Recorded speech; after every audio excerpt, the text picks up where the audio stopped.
नमस्कार, KP news 24/7 में आपका स्वागत है। मैं हूं पूजा आपके साथ। आइए अब देखते हैं मुख्य समाचार।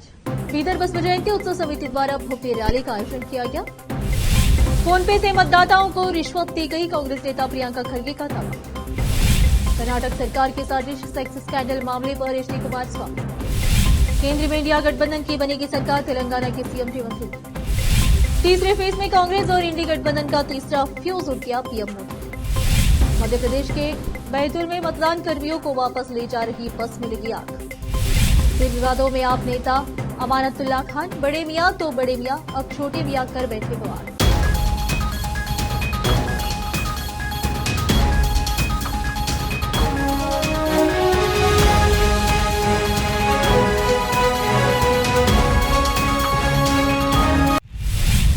अब समाचार विस्तार से। बीदर में आज बसव जयंती उत्सव समिति के अध्यक्ष सुरेश चंचेटी के नेतृत्व में कर्नाटक फार्मेसी कॉलेज परिसर में पापनाश मंदिर तक बृहत बाइक और कारों द्वारा एक भव्य रैली का आयोजन किया गया। इस भव्य रैली में भारी संख्या में महिलाएं और पुरुष ने भाग लिया।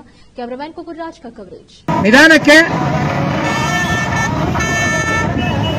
ವಿಶ್ವಗುರು ಬಸವಣ್ಣನವರ ಕರ್ಮಭೂಮಿ ಬೀದರ್ ಜಿಲ್ಲೆಯಲ್ಲಿ ಇವತ್ತು ಬಸವ ಜಯಂತಿಯ ಪ್ರಯುಕ್ತ ಒಂದು ಬೃಹತ್ ಬೈಕ್ ರ್ಯಾಲಿ ಮತ್ತು ಕಾರ್ಗಳ ರ್ಯಾಲಿ ನಡೀತಾ ಇದೆ.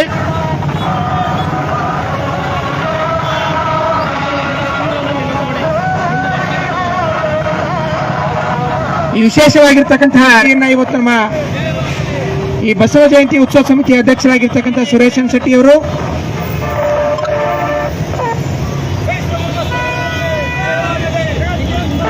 ಜಗದ್ಗುರು ಬಸವಣ್ಣನವರಿಗೆ, ಮಹಾಮಾನವತಾವಾದಿ ಬಸವಣ್ಣನವರಿಗೆ, ವಿಶ್ವಗುರು ಬಸವಣ್ಣನವರಿಗೆ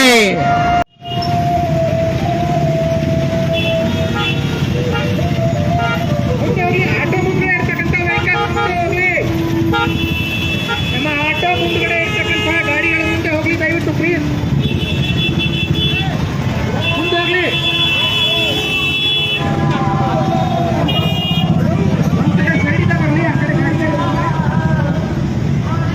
ವಿಶ್ವಗುರು ಬಸವಣ್ಣನವರಿಗೆ ಈ ಬೃಹತ್ ಬೈಕ್ ರ್ಯಾಲಿ ಮತ್ತು ಕಾರ್ ರ್ಯಾಲಿಯಲ್ಲಿ ಭಾಗವಹಿಸಿರ್ತಕ್ಕಂಥ ಎಲ್ಲ ಬಸವ ಭಕ್ತರಿಗೆ ವಂದನೆ ಅಭಿನಂದನೆಗಳನ್ನು ರಾಜೇಂದ್ರ ಕುಮಾರ್ ಗಂಗೇಶ್ವರ ಅವರು ಕೂಡ ಒಪ್ಪಾದಿಂದ ಹಿಡ್ಕೊಂಡು ಇಲ್ಲಿ ತಕ್ಕ ಅನೇಕ ಜನರು ಈ ಕಾರ್ ರ್ಯಾಲಿಯನ್ನು ನೋಡಲಿಕ್ಕೆ ಖಂಡಿತವಾಗಿ ಮಾಡುವುದು ಬಹಳ ಅದ್ಭುತವಾದಂತಹ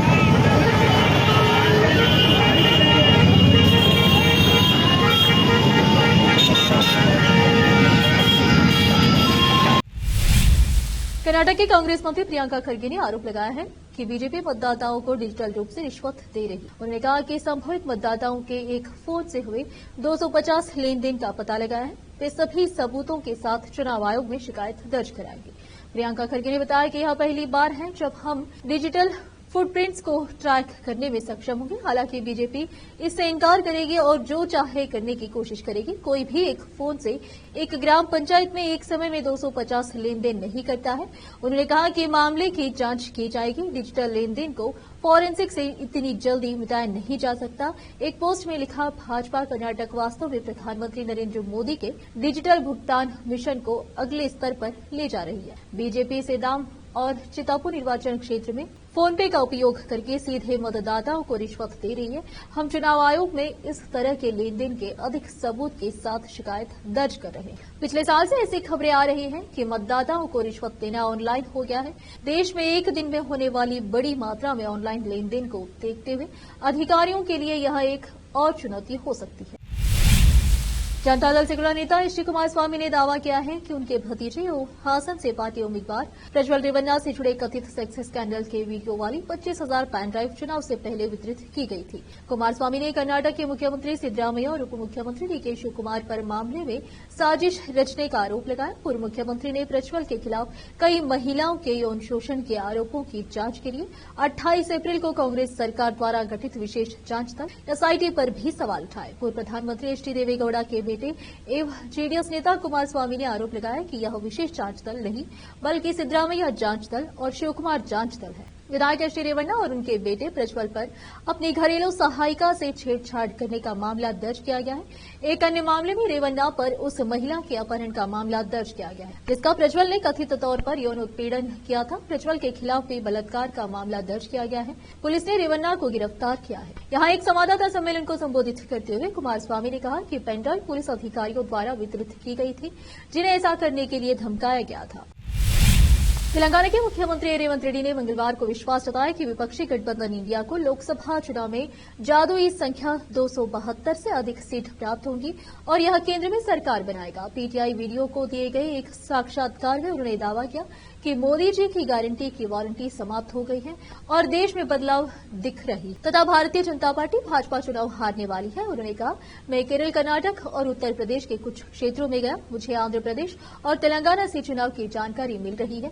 मोदी जी की गारंटी की वारंटी समाप्त हो गई। वारंटी समाप्त होने पर लोगों के लिए मोदी जी को वोट देना मुश्किल है, इसलिए देश में बदलाव दिख रहा है। कांग्रेस की तेलंगाना इकाई के अध्यक्ष रेवंत रेड्डी ने कहा, हम केरल में 20 सीटें, तमिलनाडु में 29 में से 29 सीट, पुडुचेरी में 1 सीट, कर्नाटक और तेलंगाना में 14-14 सीट जीतेंगे। उन्होंने कहा कि सरकार के गठन के लिए 272 सीट की जरूरत होती है, लेकिन इंडिया गठबंधन इससे अधिक सीट जीतेगा। यह पूछे जाने पर कि भाजपा के अब की बार 400 पार की पृष्ठभूमि में पार्टी का नारा क्या है, उन्होंने कहा कि कांग्रेस कभी केवल नारा लगाने के लिए नहीं बोलती है और वह 5 न्याय 25 गारंटी पर चुनाव लड़ रही है।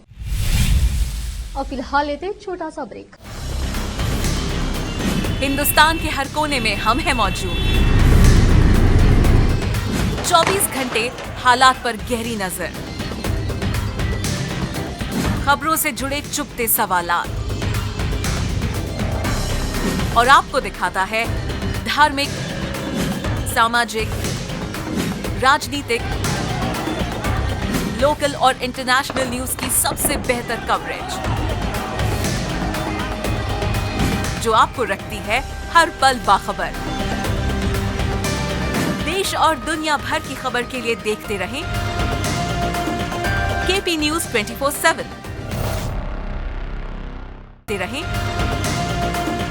KP news 24/7। ब्रेक के बाद आपका स्वागत है। आइए देखते समाचार। करीमनगर तेलंगाना प्रधानमंत्री नरेंद्र मोदी ने कहा, कल देश में तीसरे चरण का चुनाव पूरा हो गया है।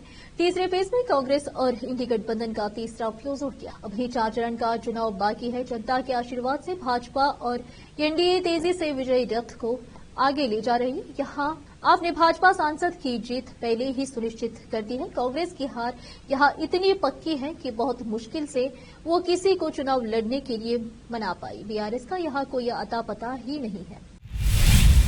महाराष्ट्र के उप मुख्यमंत्री देवेंद्र फडणवीस ने मंगलवार को कहा कि अहमदनगर जिले का नाम बदलकर अहिल्यानगर करने का काम प्रधानमंत्री नरेंद्र मोदी के तीसरे कार्यकाल में पूरा हो जाएगा। प्रधानमंत्री मोदी की मौजूदगी में यहां पश्चिमी महाराष्ट्र में एक चुनावी रैली को संबोधित करते हुए भारतीय जनता पार्टी भाजपा के नेता ने कहा कि राज्य सरकार ने 18वीं सदी की महान मराठा रानी के सम्मान में अहमदनगर जिले का नाम बदलकर अहिल्यानगर करने का फैसला पहले ही कर लिया। मध्य प्रदेश के बैतूल में तीसरे चरण के चुनाव के बाद एक बड़ा हादसा हो गया। दरअसल मतदान कर्मियों को वापस ले जा रही एक बस में अचानक आग लग गई। इस बस में 6 मतदान केंद्रों के कर्मचारी मौजूद थे। आपको बता दें कि किसी भी कर्मचारी के हाथाहाथ होने की कोई जानकारी नहीं। बस में सवार कर्मचारियों के साथ साथ इसमें ईवीएम और वीवीपैट भी मौजूद थे, जिसको जिला मुख्यालय ले जाया जा रहा। चुनाव खत्म कराकर जा रही बस में आग लग जाने से काफी मुश्किलों में लोगों ने अपनी जान बचाई। बताया जा रहा है कि ये हादसा साईखेड़ा थाना क्षेत्र के बिस्नूर और पौनीगोला गांव के बीच हुआ। मध्य प्रदेश के बैतूल में तीसरे चरण के चुनाव के बाद मतदान कर्मियों को वापस ले जा रही एक बस में अचानक आग लग गई। इस बस में 6 मतदान केंद्रों के कर्मचारी मौजूद थे। आपको बता दें कि किसी भी कर्मचारी के हाथाहाथ होने की कोई जानकारी नहीं है। बस में सवार कर्मचारियों के साथ साथ इसमें ईवीएम और वीवीपैट भी मौजूद, जिसको जिला मुख्यालय ले जाया जा रहा था। चुनाव खत्म कराकर जा रही बस में आग लग जाने से काफी मुश्किलों में लोगों ने अपनी जान बचाई। पश्चिम बंगाल की मुख्यमंत्री ममता बनर्जी ने आरोप लगाया कि निर्वाचन आयोग ने भाजपा नेताओं द्वारा प्रचार के दौरान नफरत फैलाने वाले भाषण देने से जुड़े आरोपों के संबंध में आंखें मूंद ली है, जिससे आदर्श आचार संहिता में तब्दील हो गई है। उन्होंने आरोप लगाया कि मोदी और अन्य भाजपा नेता अपने नफरत भरे भाषणों से निचली जाति के हिंदू, अल्पसंख्यकों और अन्य वंचित वर्गों को डरा रहे हैं, लेकिन निर्वाचन आयोग चुप है। मोदी पर अपना हमला जारी रखते हुए बनर्जी ने कहा कि उन्होंने दूसरा ऐसा कोई प्रधानमंत्री नहीं देखा जो इतना झूठ बोलते हैं। उन्होंने पूछा, प्रत्येक नागरिक के बैंक खाते में 15 लाख रुपए देने के उनके प्रधानमंत्री मोदी 2014 के वादे का क्या हुआ? मुफ्त एलपीजी गैस देने के उनके वादे का क्या हुआ? उनके बेटी बचाओ बेटी पढ़ाओ कार्यक्रम का क्या हुआ?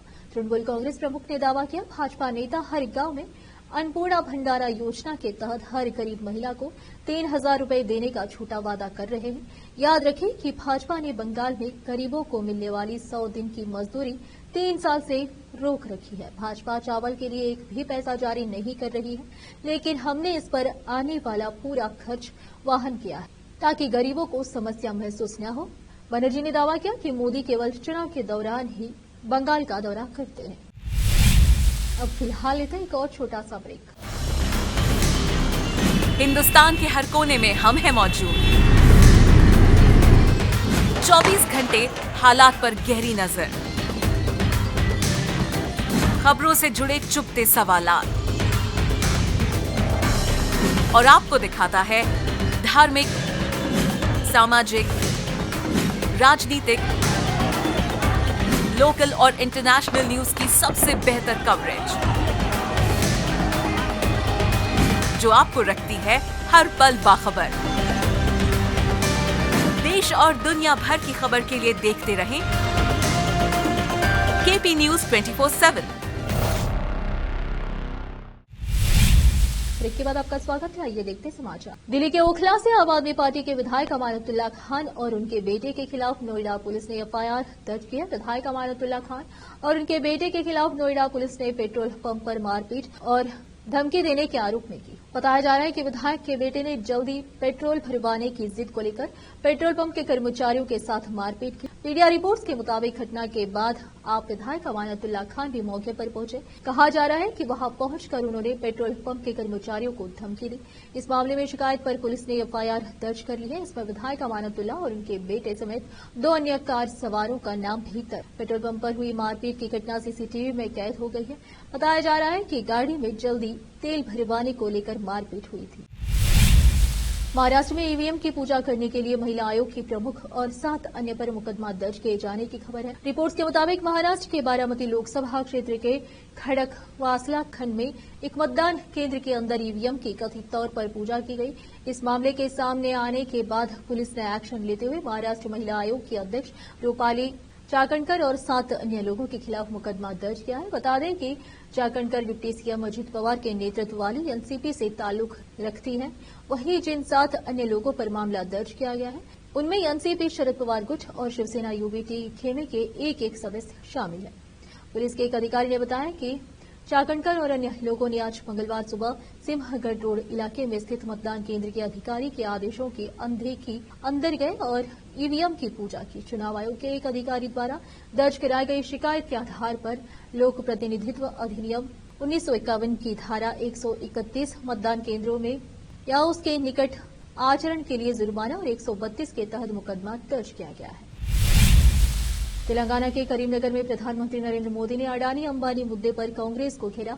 पीएम ने कहा, पिछले 5 सालों से कांग्रेस के शहजादे दिन रात एक ही माला जपते थे, 5 उद्योगपति अंबानी अडानी, लेकिन जब से चुनाव घोषित हुआ है उन्होंने अंबानी अडानी को गाली देना बंद कर दिया है। क्यों? मैं कांग्रेस के शहजादे से पूछना चाहता हूं कि उन्हें अडानी अंबानी से कितना माल उठाया, काला धन के बारे में बोरे भर के रुपए मारे हैं। कांग्रेस पार्टी को चुनाव के लिए उन उद्योगपतियों से कितना प्राप्त हो। प्रधानमंत्री नरेंद्र मोदी ने कहा, तेलंगाना के लोगों ने पिछले 10 वर्षों में मेरा काम देखा है। आपके एक वोट ने भारत को दुनिया की 5वीं सबसे बड़ी अर्थव्यवस्था बना दिया। आपके एक वोट ने अनुच्छेद 370 को खत्म कर दिया। जम्मू कश्मीर में शांति और समृद्धि सुनिश्चित की। आपके एक वोट ने भारत को रक्षा आयात तक से रक्षा निर्यात तक बना दिया। एयर इंडिया एक्सप्रेस की 82 राष्ट्रीय और अंतर्राष्ट्रीय उड़ानें रद्द कर दी गई हैं। ऐसा इसलिए क्योंकि एयर इंडिया के 300 सीनियर कर्मचारी एक साथ सिख लीव पर चले गए। मंगलवार रात से बुधवार सुबह तक की 78 उड़ानों को रद्द किया गया है। लगभग 300 सीनियर केबिन क्रू सदस्यों ने आखिरी वक्त पर बीमार होने की सूचना देने के बाद अपने मोबाइल फोन को बंद कर दिया है। सूत्रों के मुताबिक एयर इंडिया एक्सप्रेस प्रबंधन वर्तमान में क्रू तक पहुंचने की कोशिश कर रहा है, जो टाटा सुमो के स्वामित्व वाली एयरलाइन में नौकरी की नई शर्तों का विरोध कर रहे हैं। एयर इंडिया एक्सप्रेस के प्रवक्ता ने कहा, हमारे केबिन क्रू के कई सदस्य कल रात से आखिरी वक्त पर बीमार हो गए हैं और इस वजह से कई फ्लाइट्स को या तो कैंसिल कर दिया गया है या फिर लेट है, जबकि हम इन घटनाओं के पीछे के कारणों को समझने के लिए चालक दल के साथ बातचीत कर रहे हैं। इसके परिणाम स्वरूप हमारे यात्रियों को होने वाली किसी भी असुविधा को कम करने के लिए हमारी टीमें सक्रिय रूप से काम कर रही है। प्रवक्ता ने आगे कहा, हम इस परेशानी के लिए अपने मेहमानों से ईमानदारी से माफी मांगते हैं और इस बात पर जोर देते हैं कि यह स्थिति हमारी सेवा के स्टैंडर्ड को नहीं दर्शाता है, जिसे हम प्रदान करने का प्रयास करते हैं। एयरलाइंस ने कहा, फ्लाइट कैंसिल किए जाने से प्रभावित मेहमानों को पूरा रिफंड या किसी अन्य तारीख के लिए दूसरी फ्लाइट की पेशकश की जाएगी। कई यात्रियों ने अपने सोशल मीडिया अकाउंट पर अपनी उड़ानें अचानक रद्द होने की शिकायत की। उन्होंने कहा कि उन्हें उड़ानों के रद्द होने के बारे में कोई जानकारी नहीं थी। एक्स पर कुछ बहुत निराश यात्रियों ने कहा कि वे हवाई अड्डे पर पहुंचे थे जब उन्हें सूचित किया गया कि उनकी उड़ानें रद्द कर दी गई है। आखिर में फिर एक बार नजर डालते हैं मुख्य समाचारों पर। बीदर बसपा जयंती उत्सव समिति द्वारा भव्य रैली का आयोजन किया गया। फोन पे से मतदाताओं को रिश्वत दी गई, कांग्रेस नेता प्रियंका खरगे का दावा। कर्नाटक सरकार के साजिश सेक्स स्कैंडल मामले पर एचडी कुमारस्वामी। केंद्र में इंडिया गठबंधन की बनेगी सरकार, तेलंगाना के सीएम रेवंत रेड्डी। तीसरे फेज में कांग्रेस और इंडी गठबंधन का तीसरा फ्यूज उड़ गया, पीएम मोदी। मध्य प्रदेश के बैतूल में मतदान कर्मियों को वापस ले जा रही बस में लगी आग। फिर विवादों में आप नेता अमानतुल्ला खान, बड़े मियां तो बड़े मियां, अब छोटे मियां कर बैठे बवाल।